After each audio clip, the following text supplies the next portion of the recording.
Kunjungan saya ke Cina dalam 3 tahun terakhir lebih dari 5 kali. Dan kunjungan saya ke Silicon Valley 3 tahun terakhir ada kali 2 kali. Ada beberapa hal yang saya bisa kesimpulan dari perjalanan bisnis saya. Perusahaan besar seperti manufaktur dan heavy industry menggeser fungsi SDM atau labor force mereka ke tingkat 0. Kalau perlu tidak pakai buruh lagi. Untuk menggantikan skill worker ini mereka ganti dengan robot artificial intelligence. Perilaku buruh yang suka demo, banyak mengeluh, harus dididik, diajari, menjadi berkurang hingga 90%. Dan ini meringankan kerja bagian HRD. Ini ibarat mobil pakai kopling lalu diputuskan pakai otomatis. Itu menghilangkan lebih dari 40 bagian dari engine mechanical mobil tersebut. Selain lebih efisien di tenaga kerja, maka lebih kecil human error dan kecelakaan kerjanya. Karena kesalahan kerja yang menjadi kecil tersebut dan mesin yang menjadi lebih cepat tersebut, produksi bisa meningkat 2 kali lipat dibandingkan dengan menggunakan tenaga manusia. Teknologi AI, Artificial Intelligence, robotik tumbuh pesat 3 tahun terakhir dan 5 tahun ke depan makin ngeri lagi pertumbuhannya. Industri garment, industri otomotif, elektronik, dan banyak lagi telah mengganti hingga 80% labor force mereka dengan teknologi dan sebentar lagi akan merambah Indonesia. Apa yang terjadi dengan tingkat pengangguran di Indonesia kalau hal itu terjadi?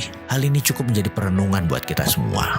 Kepala kita langsung berkalkulasi, buat perhitungan karena 3 tahun yang lalu industri robotik ini belum secanggih sekarang. Apalagi ditambah dengan 5G. Kedepan jika ada 5G, robotik akan semakin maju pesat. Bagi perusahaan, walau lebih mahal sedikit investasinya atau kira-kira naik 20% dengan menggunakan robotik, namun karena perilaku manusia modern yang ribet cara berpikirnya, complicated, banyak ngeluhnya, banyak perusahaan besar menganggap lebih baik tidak pakai manusia modern yang terlalu banyak informasi di kepalanya. Pendapat saya pribadi, 50% manufaktur di Indonesia dalam 3 tahun ke depan akan menggantikan semua dengan mesin. Indikasinya, sekarang semua manufaktur besar yang ada sistem mekaniknya pasti akan dirobotkan. Pengangguran pasti meningkat tajam. Dan bagi perusahaan besar, nggak peduli. Yang penting margin keuntungannya bagus dan bisnis berjaya. Lalu apa yang terjadi dengan SDM tersebut? Ya pengangguran lah pasti di mana-mana. Sebenarnya ada nggak sih yang mikirin solusinya ke depan bagaimana?